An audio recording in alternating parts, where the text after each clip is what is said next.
eu acho esse tema, ele ao mesmo tempo, como diz um livro que eu tenho aqui, até vou pegar a frase para eu não errar. A frase é muito boa. Ele foi um professor que eu tive no Senac, ele escreve de uma maneira muito bacana. Ele escreve uma frase que eu gosto muito. Harmonizar vinho com comida, ou melhor, combinar vinho com comida, é simples no atacado e complicado no varejo. Bom, vocês podem interpretar da maneira que vocês acharem melhor, mas o que eu vejo é o seguinte: existem muitos tratados falando de harmonização e que coloca isso com aquilo para ficar legal, mas eu parto sempre do princípio do bom senso. Foi o que eu falei ontem à noite, antes de a gente terminar a nossa aula, né? Ah, mas Sérgio, como assim bom senso, né? Bom senso e um pouco de prática, ou melhor, muita prática. E a gente, quando eu falo isso, eu falo para as pessoas que estão me assistindo, que são vocês, se a gente fizer uma prova, colocando, e a gente vai fazer essa brincadeira aqui, de 10 questões, vocês vão acertar 9. E a gente cresce com isso na vida e vai percebendo, e você vai numa refeição, você vai num casamento, você vai numa convenção de vendas, que depois vai ter uma harmonização, alguém sempre está falando. Você vai num restaurante e vê uma pessoa pedir uma pizza de calabresa e um vinho tinto, e você olha, isso vai formando, eu tenho certeza que isso já está embasado na cabeça de todos nós. E para a gente que pratica isso, é mais simples, mas eu estou sempre recorrendo aos livros. Não porque eu tenho medo de errar, mas é porque eu quero acertar. Por exemplo, uma harmonização de comida tailandesa ou indiana, que tem os molhos, os temperos e principalmente a pimenta, há 10 anos nós não tínhamos contato com essas comidas, a não ser se a gente viesse a São Paulo ou em alguma cidade grande e a gente fosse num restaurante tailandês ou indiano. Hoje, pega o aplicativo, liga, né, faz o pedido, chega aqui a comida tailandesa, que vinho que eu vou abrir para essa comida tailandesa? Então, nesse caso, eu pensaria antes, porque não é uma comida que eu como sempre. Se eu comer uma vez por ano, é muita. Né? Não tenho o hábito de comer comida tailandesa. Então, se eu vou comer uma comida tailandesa, então, qual é o vinho?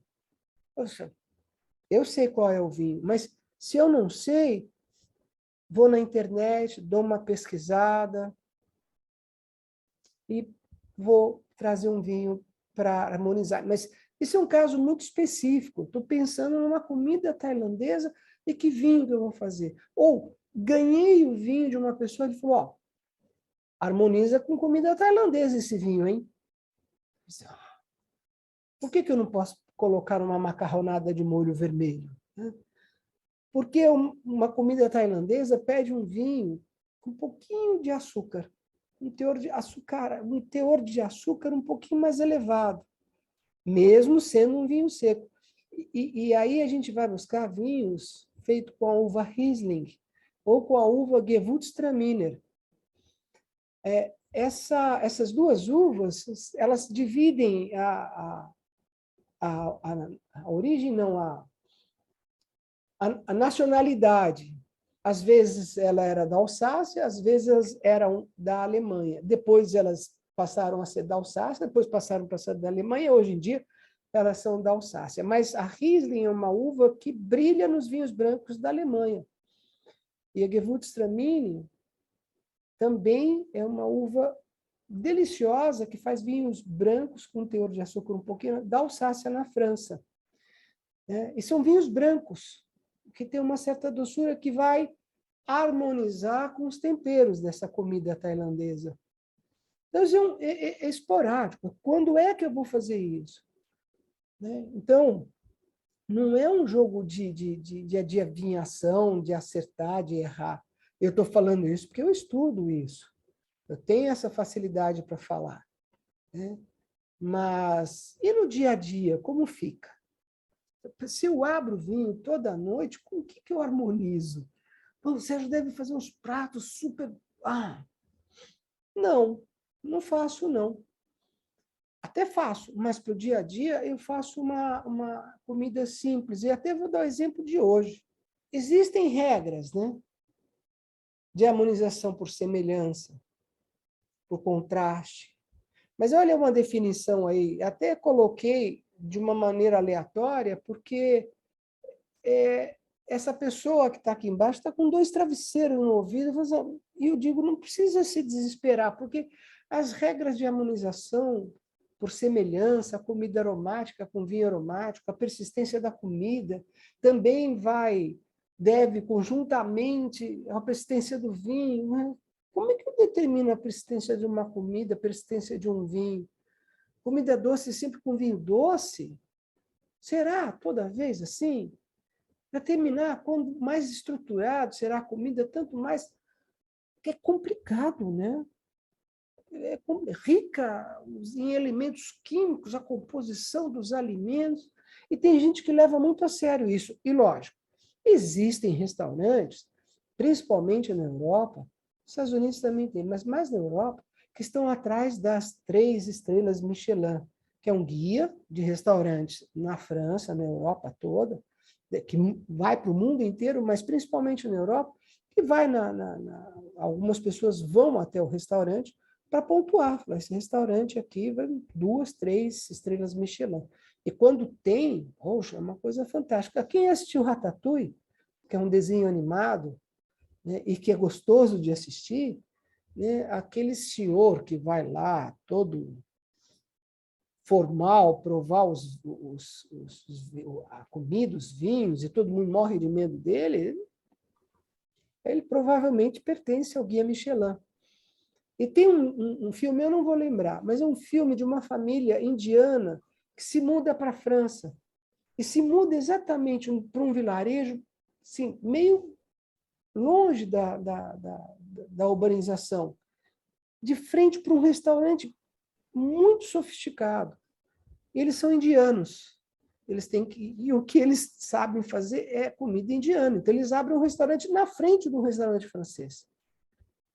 E aí tem todo um processo de adaptação entre os vizinhos, e o restaurante da frente ganha uma estrelinha do Guia Michelin. É bonito de assistir o filme. É muito, se eu lembrar, eu mando depois aqui no grupo para vocês. Mas vamos falar no dia a dia, né? Se a gente pensar nessas comidas que a gente tem aqui, feijoada, carne, queijo, a comida japonesa, peixe, hambúrguer com batata frita. Então, eu vou contar o que aconteceu comigo hoje. Eu trabalho em casa, eu produzo esse vídeo, eu produzo as aulas, eu faço venda, amanhã eu vou lá na distribuidora pegar os vinhos e trazer, já volto entregando para os meus clientes. Mas a nossa diarista não veio hoje. E o dia que ela vem, a gente deixa uma porção de ingredientes para ela preparar. Então, tinha uma previsão de fazer costelinha de porco, sobrecoxa de frango, uma sopa de abóbora com espinafre, uma torta de alho poró com calabresa, arroz, feijão, molho de tomate, purê de batata doce, para ficar e durar pelo menos uns 3 ou 4 dias, que os meninos chegam de noite da faculdade, querem comer alguma coisa, está tudo pronto. Ela não veio. E veja que eu falei, nada de sofisticado. E nós cumprimos esse menu. De manhã eu fiz feijão, fiz arroz, fiz costelinha de porco e fiz frango ensopado, com cebola, cenoura e tomate. como eu vou harmonizar isso? Então, se eu estou tomando um vinho tinto e daqui a pouco eu vou jantar, eu poderia comer a costelinha de porco. Porque esse vinho é um vinho mais leve, um vinho de médio corpo para ligeiro, e a costelinha de porco tem um leve adocicado da cebola. Estava perfeitamente. Ah, mas acabou a costelinha de porco. Tem o frango. Esse vinho servia para o frango também, apesar de ser uma carne branca.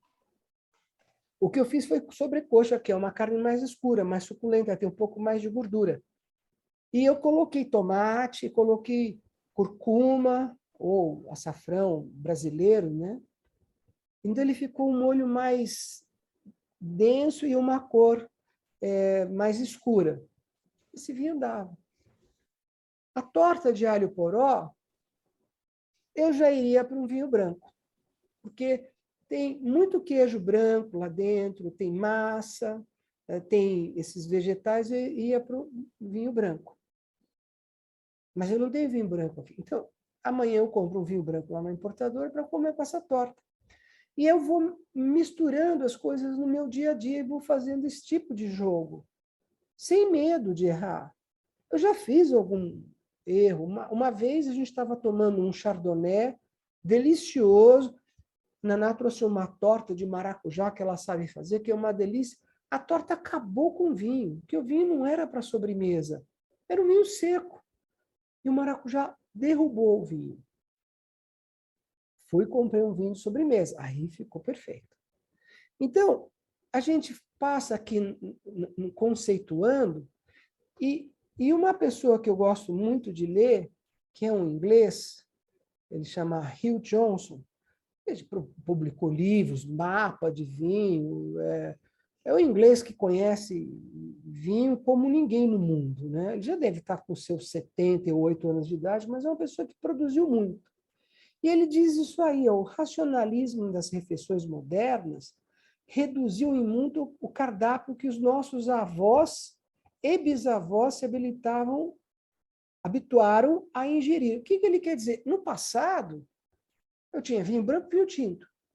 Eu tinha massa com molho vermelho e carne, de uma maneira geral, né? Mas imagina, as pessoas nossos bisavós, não tinham essa riqueza de ligar para um iFood e pedir uma comida qualquer lugar do mundo. Eu quero comida grega, eu quero comida tailandesa, eu quero comida japonesa, eu quero comida italiana, eu quero comida, sei lá. E ficou difícil, então, a gente harmonizar. Por isso que ele escreve isso aí. Lá no passado, a regra de molhos vermelhos, carnes vermelhas, molhos mais densos, encorpados, tem bacon, por exemplo, vinho tinto. Qual vinho tinto? O vinho tinto mais encorpado ou o vinho tinto mais leve? Ah, frango, carne branca, peixe, vinho branco. Mas a verdade é que eles conheceram menos sabores e aromas do que nós. Então, hoje, nós temos uma riqueza de percepção, porque nós temos uma quantidade imensa. No final do ano passado, eu fui na festa do porco, lá na Moca. Festa do porco. Tudo que você imagina do porco estava lá. Tudo bem, os nossos antepassados até poderiam matar um porco no sítio e fazer do jeito deles e tudo mais. Mas o que eu quero dizer assim, a gente está muito exposto a novos sabores. E temos uma variedade dentro da mesmice. Carne de cordeiro, frango à tailandesa, sushi e tapas, acessíveis em qualquer lugar do mundo. Então, se eu quiser comer tapas e pinchos espanhóis, eu ligo para algum lugar e eles vão me entregar aqui. Que são aperitivos com jamón, que é aquele presunto, ou com queijo manchego, ou com conservas. Então, a gente tem essas facilidades, hoje em dia, muito mais do que no passado. Mas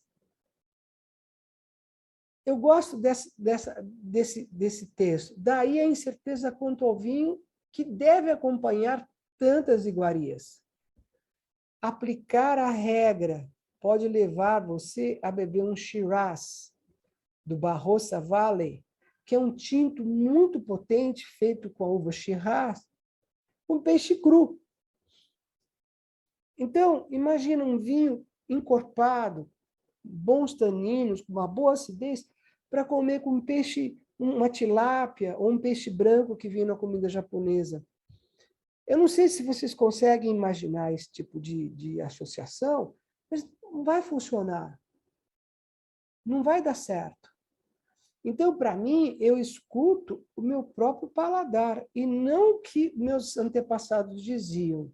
Então, a gente volta para o nosso dia a dia, para o bom senso. E coloque, sim, a máxima: carnes vermelhas, molhos vermelhos, com vinhos tintos vermelhos. Comidas brancas, como peixe, carne de frango, carne de peito de frango, e assim por de lula, por exemplo, vinhos brancos. A gente vai acertar, hoje em dia, 7 de 10.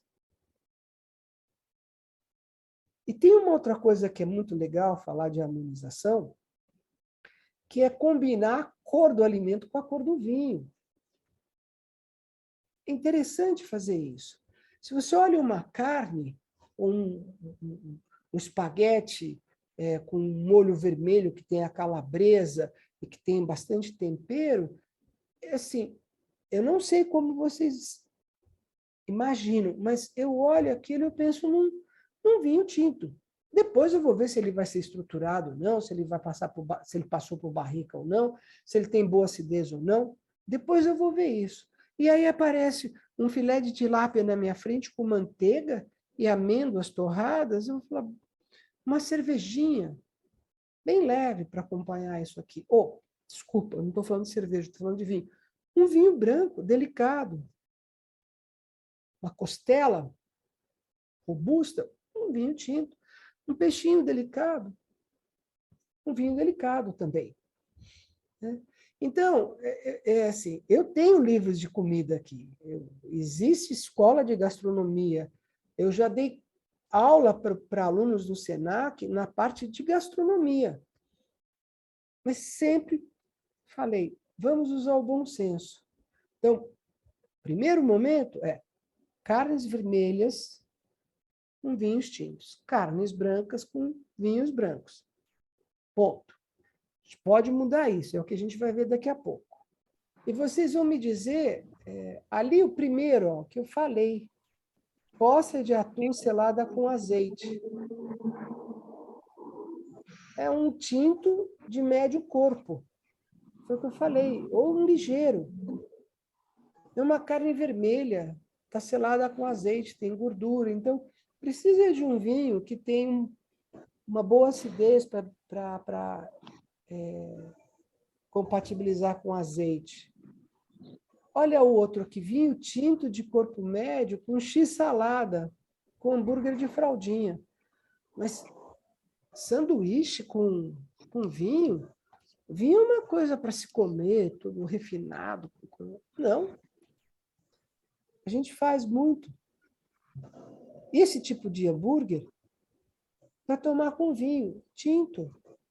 Tem gordura na carne, tem gordura na maionese, tem a salada, tem o tomate, tem o tempero, tem o queijo. Né? Não dá para ficar enchendo de ketchup e mostarda, porque aí vai virar uma confusão. Mas um pouquinho de cada, como um tempero, e com vinho tinto, faz muito bem. No sentido horário, né? Espumante de corpo médio com pastéis diversos. O que o pastel tem, além de vento dentro? O pastel tem muita gordura, porque ele foi frito. No caso, é pastel frito. Tem muita gordura. E você precisa do que nessa hora? Vinho com boa acidez. Se você pede pastel, normalmente vai pedir um refrigerante ou uma cerveja. não é porque você gosta de cerveja, porque gosta de refrigerante, é porque eles vão limpar sua boca para você comer mais. E o vinho faz isso. Eu escolheria um espumante Brut de corpo médio. Brut tem boa acidez. O pastel é massa, mesmo que tenha um pouquinho de carne, pastel de palmito, de queijo, de presunto e queijo, de pizza, vai super bem. Poderia um vinho tinto, talvez o primeiro vinho aqui, de corpo médio para o pastel, mas que tenha acidez. Isso é muito importante. Acidez para lavar a boca. Agora, feijão preto com calabresa e vinho branco aromático, agora eu quero ouvir a opinião de vocês. Deixei por último. Sérgio, eu iria para um vinho com mais acidez. Poderia até ser um branco, mas até por conta da gordura excessiva que tem, eu iria para algum vinho com mais acidez. O pessoal concorda? Sim. Iria para um espumante Brut, que tem um bom corpo, que vai lidar bem com o feijão. Mas o ideal aqui é um vinho jovem, tinto, com bons taninos e uma boa acidez. E aí você vai ter a gordura para a acidez, né? Você vai ter proteínas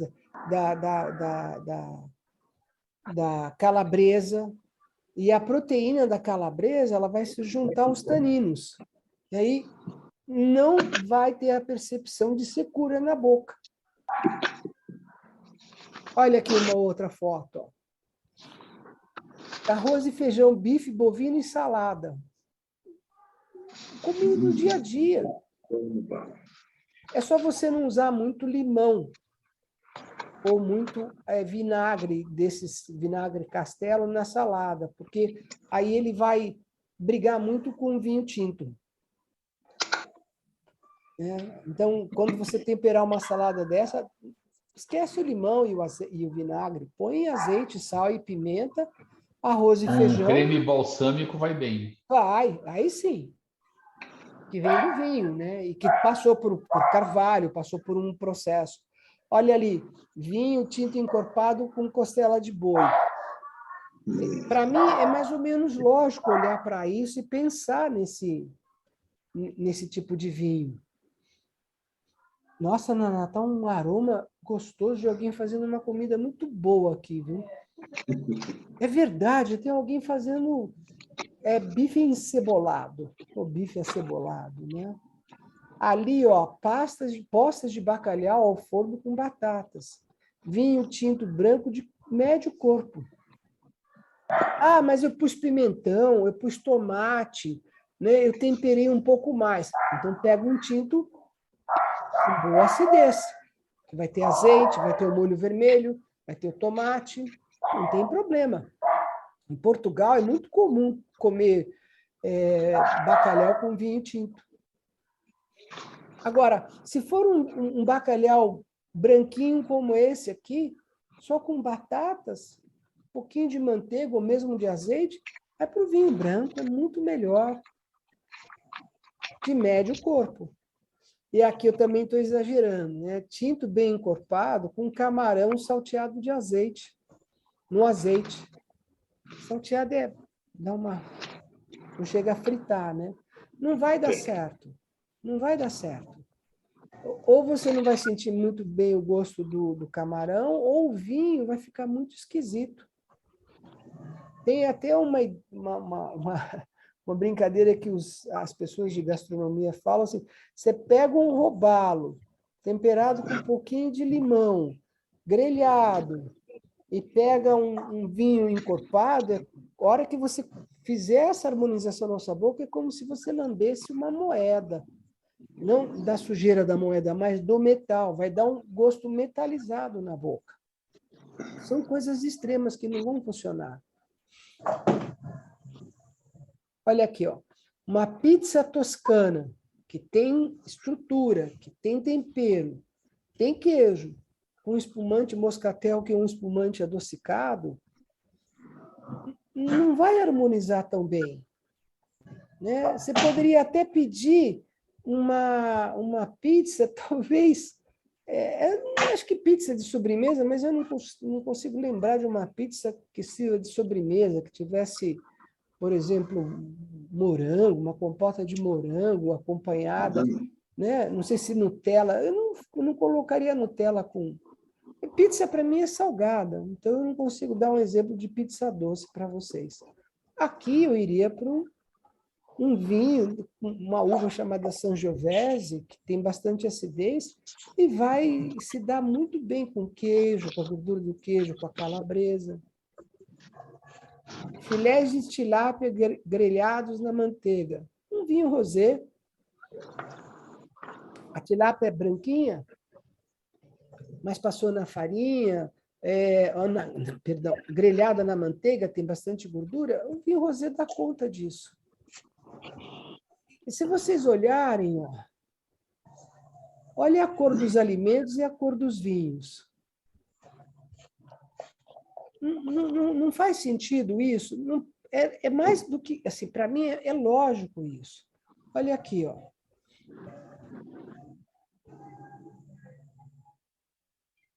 A cor do alimento. A cor do alimento. Fondue de queijo, sempre com vinho branco. Sempre com vinho branco seco. Um Chardonnay, um Sauvignon Blanc, um Semillon. Um Riesling vai muito bem também, porque essa doçura do Riesling que eu mencionei no início, ela assim, não é um vinho suave, ela tem um residual de açúcar, que é um processo de produção de vinho na Alemanha. Um espaguete, molho de tomate, um vinho jovem com boa acidez. De novo, a cor do vinho com os alimentos. Não faz sentido isso? Um estrogonofe de carne bovina com vinho tinto de corpo médio. Essa cor não deu certo, né? Mas e a cor da carne? E o molho de tomate que está dentro do molho do estrogonofe? Barriga de porco na air fryer, dá uma assada sem gordura, sem nada, ela fica com pururuca. Um espumante Brut Rosé, um branco de bom corpo, um tinto de corpo leve, um espumante Brut branco. Frango ensopado, que eu fiz hoje de manhã, vai muito bem com esse aqui. Está fazendo sentido para vocês isso, pessoal? Sim. A Alice já tinha visto essa aula, né, Alice? Já tinha. Serginho, Oi. Uma coisa bem interessante que você falou, e eu presenciei quando fui lá várias vezes, em Portugal. Realmente é muito vinho tinto que se bebe comendo o bacalhau. Qualquer tipo de bacalhau, assim, a grande maioria do pessoal toma o vinho tinto. Sim. E é um peixe, né? E é clarinho. É um peixe, é clarinho, mas a maneira que é preparado o bacalhau, eu não sei se bacalhau em natas, que é branquinho, ou um bacalhau só com um pouco de azeite e batatas, vai dar certo com vinho tinto. Mas nós estamos falando de uma realidade que é brasileira. Porque eu tenho certeza que você vai para a Alemanha, ele vai misturar uma carne com vinho branco. Você vai para a Itália, ele vai fazer a mesma coisa, uma salada temperada, vai pegar um outro vinho. E uma coisa muito interessante que nós não temos aqui no Brasil é a regionalidade, né? Você vai para a Europa e as pessoas me perguntam o que eu compro para beber lá? Para beber lá, nada. Você não compra. Assim, eu não vou te indicar nada. Você chegou num restaurante no sul da França, qual é a comida típica? Cassoulet, que é feijão com carne de porco, com feijão branco, né, ou grão de bico.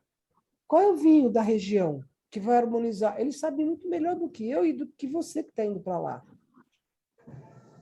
Ah, eu vou para o Vale do Luar. O Gabriel, meu sobrinho, está lá. Vai fazer uma viagem no Vale do Luar. Né? Falei, Gabriel, está aqui uma quantidade de informação para você. Mas procure fazer o seguinte, chegou num restaurante, que prato você vai pedir?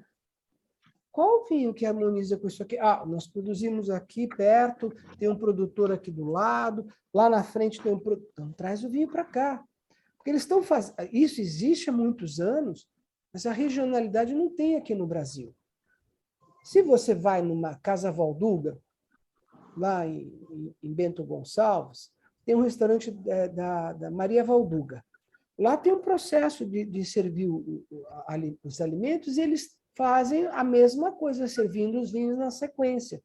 Os vinhos daquela região, que produz ali, com os alimentos servidos naquela região. Então,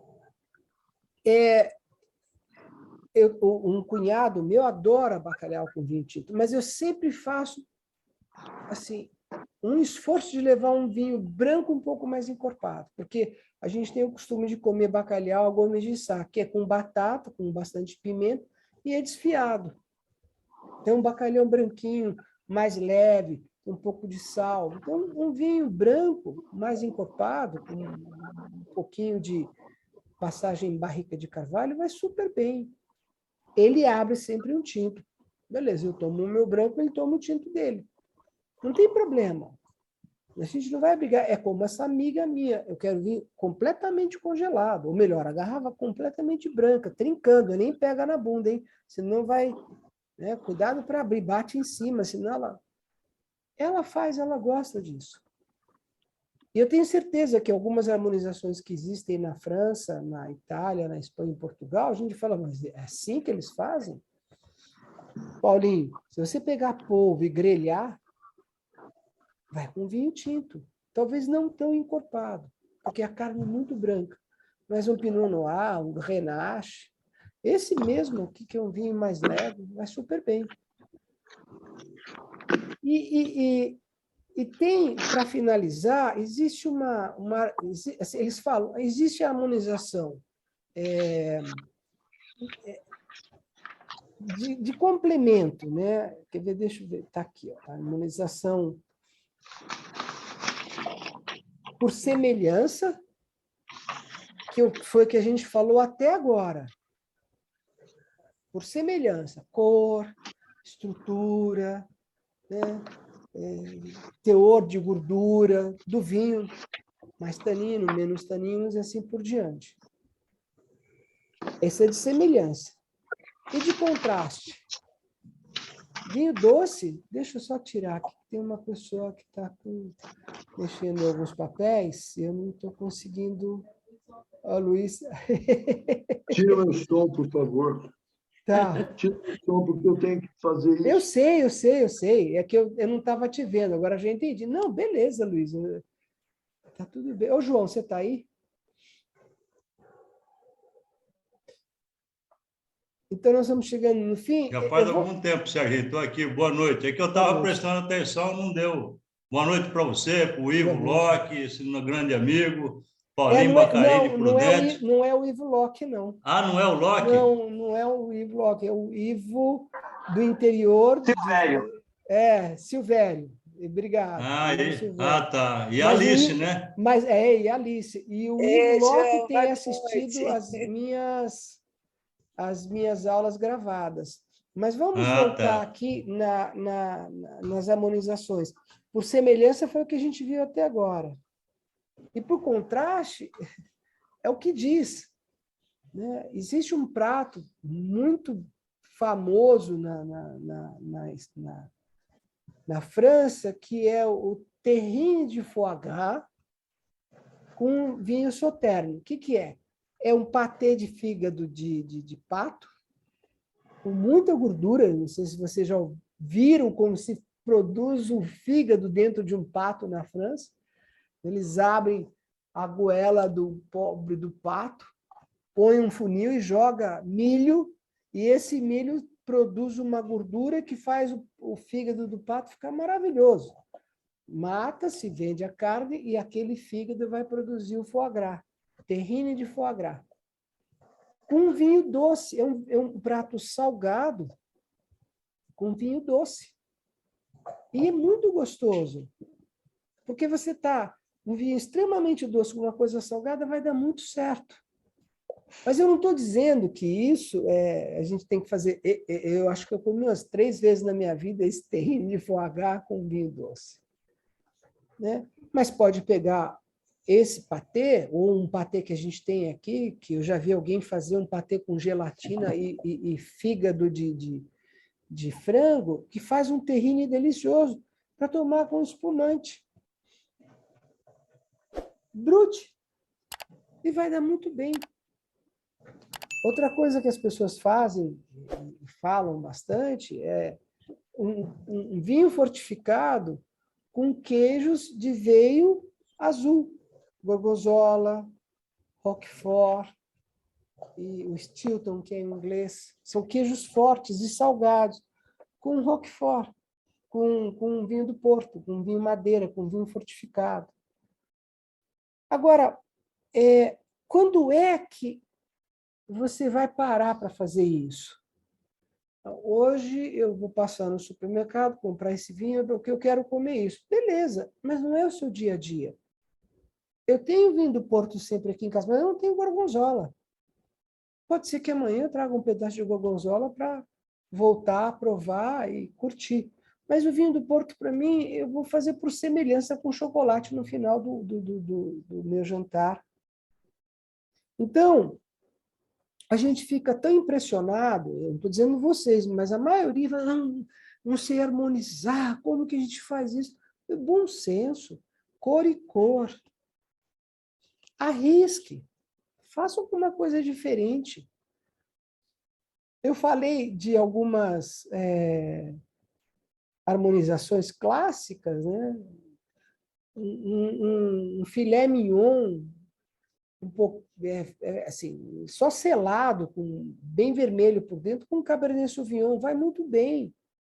Salmão com salmão no forno, postos de salmão no forno, temperada só com sal e pimenta, um pouquinho de manteiga, pode ser, um chardonnay.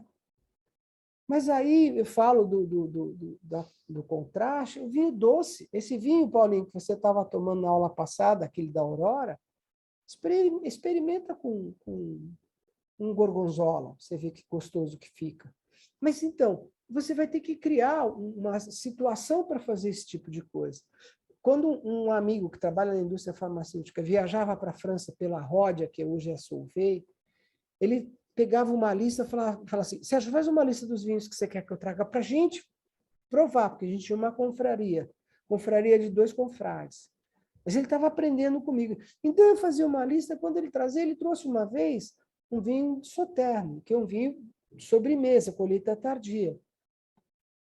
Para a gente aproveitar entre 4 pessoas, metade da garrafa a gente comeu com gorgonzola. E a outra metade, no final, com sobremesa. Uma sobremesa de creme branco. Uma bomba, eu comprei, em vez de ser bomba de chocolate, bomba de creme branco. E funcionou super bem, mas foi uma ocasião. Nós provocamos isso. Agora, eu vou provocar o meu jantar. O jantar hoje vai ser... Pode até ser, mas o que eu fiz hoje, o que a Naná depois terminou de fazer, que é sopa de espinafre com abóbora, é aí que a gente vai harmonizar. E vai tentando. Não tem problema de errar. Quer ver? Mas eu gosto muito de falar algumas coisas aqui. Na verdade, eu vou resumir num vinho. É um vinho que você pode servir desde o início até o final. Qualquer comida que tiver aqui dentro. É um vinho mágico, um vinho... Na verdade, o champanhe, o vinho espumante, brut, feito na região de Champagne, que tem corpo, que tem aromas, que passou bastante tempo junto às leveduras. Esse é um vinho que você pode servir na bolinha de queijo, depois da salada, depois do peixe, depois da carne. Depois, na fruta, na sobremesa doce, só não vai dar certo com o café. Ah, mas eu não vou pagar R$ 400 numa garrafa de Tanger. Então, compra um vinho espumante do método tradicional Brut, que tem um bom corpo, e você vai acertar. E isso é um coringa que você pode falar, o que eu vou fazer? Sérgio não está atendendo, eu não consigo falar com ele. Vem umas... Abre um espumante bom e serve do começo ao fim. É uma jogada que eu estou te falando, mas existe isso.